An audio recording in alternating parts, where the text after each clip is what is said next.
गोरी गोरी बदन में चांदन लिप हो,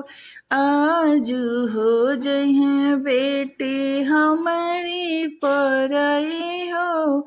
आज हो जहीं बेटी हमारी पराई हो,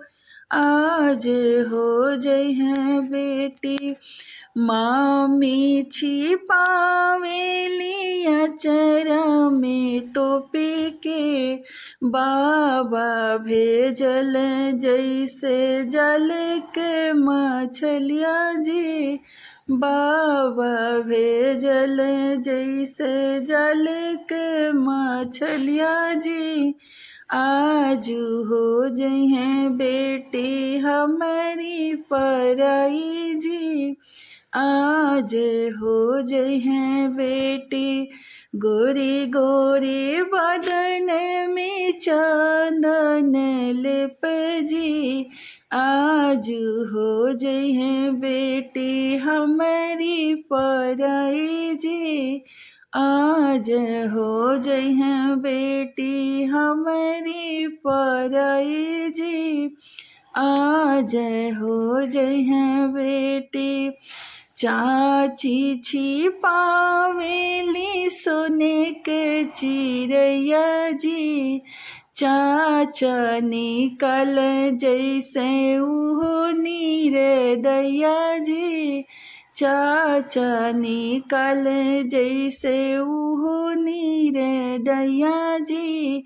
आज हो गली बेटी हमारे पराई जी,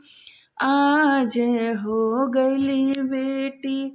हमारे पराई जी, आज हो गली बेटी। गोरी गोरी वही बदन में चांदन लिप जी, आज हो गली बेटी हमारी पराई जी, आज हो गली बेटी।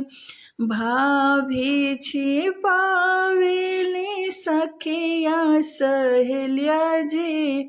भैया सजा के भेज हम के ही डोलिया जी, भैया सजा के भेज हम के ही डोलिया जी, आज हो गली बेटी हमारी पराई जी, आज हो गली बेटी हमारी पराई जी, आज हो गली